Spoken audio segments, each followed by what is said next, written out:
Here they are, folks, the AirPod Pro. Hot on the heels of the Amazon Echo Buds, and man, I think these guys went from credible rumor to actual product on the shelf in like 3 weeks from Apple. When does that ever happen? I feel like these are a legitimately big deal for Apple.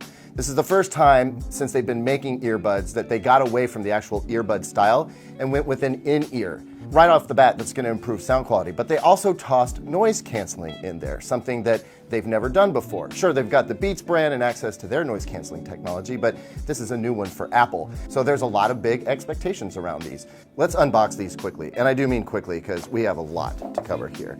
So it's very similar to the AirPods, standard AirPods or AirPod 2, whatever you want to call them, the new AirPods. Here's the case. You can tell right away that's a little bit different. Underneath, we'll find a lightning cable, not USB-C. A lot of people are going to be a little bit hurt about that. And then we've got some other ear tips available in this little piece of packaging. Now here we have the original AirPods and the new AirPod Pro. So the case, I think, on the whole is a little bit larger, but it's definitely a different shape. That's the most noticeable thing. So if we pull out one of the original AirPods, you know what those look like, but it's great for reference compared to the new AirPods, which we'll just place right there. So the little golf tee design has definitely gotten shorter. It's not quite half as short, but it's a noticeable difference. And then aside from that, other than the fact that it's not an earbud and has a silicone ear tip, you can pop this right off. Now you don't have to fit it over a little nubbin like you do a lot of other buds. It just magnetically clasps in place, and this is not going to come off in your ears. You don't have to worry about that. You really have to pull it off to get it off at all.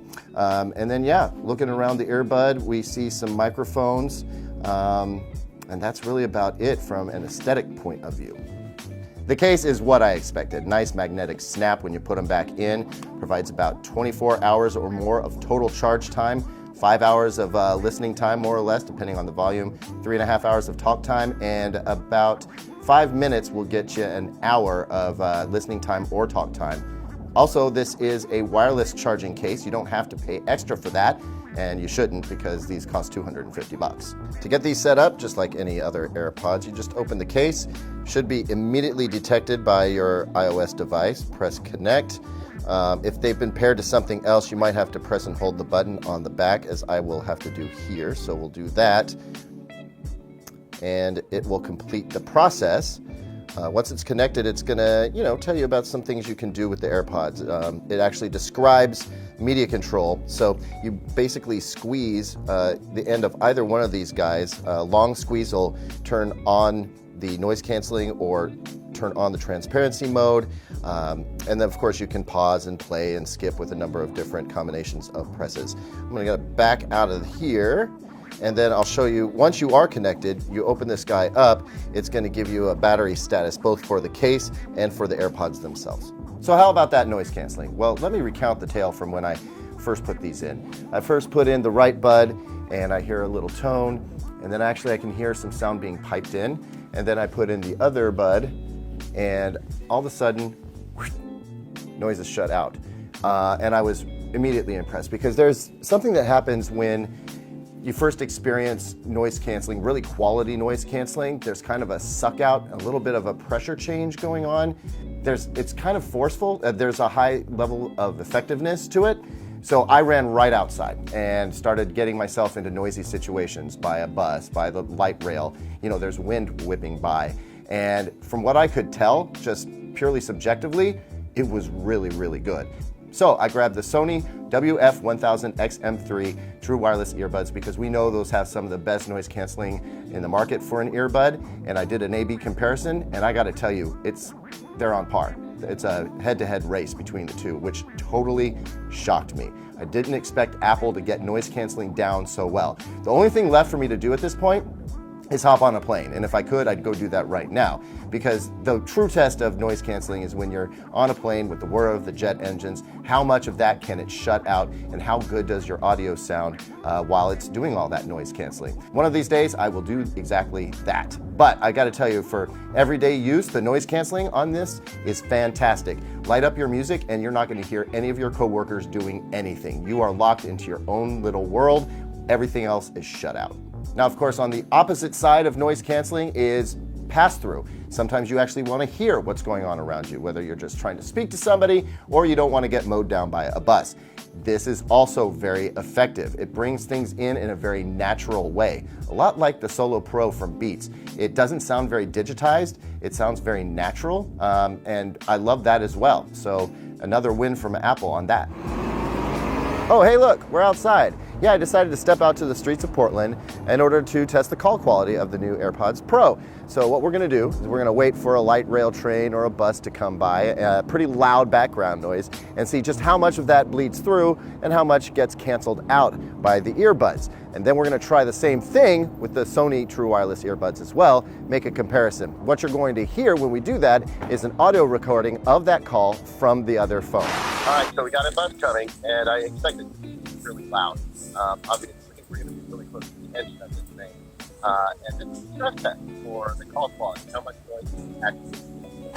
So the feedback I got from the other end of that call was that the call quality just wasn't that great. So to eliminate the cell signal aspect, we're recording this with the voice recorder on the iPhone, and I'll let you be the judge of whether it's actually better or not.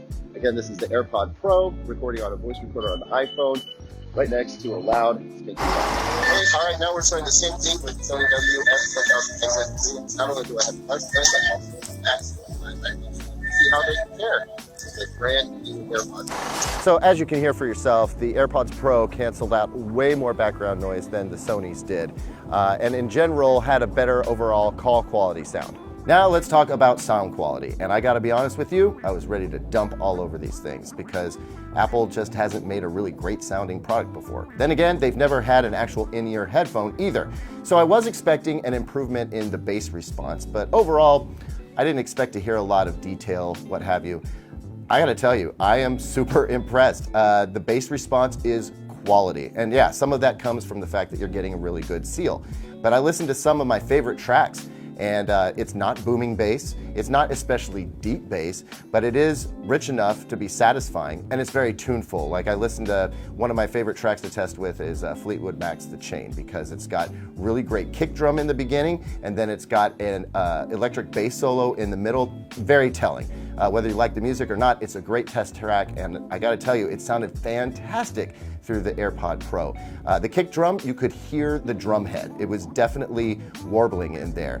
Just enough of a punch to be meaningful, and then when that electric bass guitar came in, it sounded totally organic. On the whole, the sound quality is really, really good. I actually put it right up against those Sonys. There's a little bit of a difference there. The Sony are maybe just a little bit more refined. I would characterize the AirPods as crisp, which is a word I don't like to use. I hate to use the word crisp, but there is a crispness there to it. There's a lot of attack. There's a little bit of a brilliance to the treble. It shines, but it's not overly harsh. By and large, it's exactly what I think a high-end headphone user would expect from something that costs $250. So again, Apple knocked it out of the park. So who should buy these little guys? Well, first of all, if you're already an AirPods owner and you want an upgrade, these are a significant upgrade, both in terms of sound quality and the fact that they bring the noise canceling. Plus, they're smaller, they're more comfortable, all around a much better product. Now, let's say that you're in the market for true wireless earbuds for the first time. This will be your first purchase. If you're an Apple device owner, absolutely, totally makes sense, works great with Apple devices. I would also recommend them to anyone who wants a comfortable earbud. There are other great options. We like the Sony, we like the Amazon Echo Buds for the price, they can't be beat. But overall, this is a very premium product, totally worth purchasing. I would absolutely at least give these a shot and decide if they're right for you.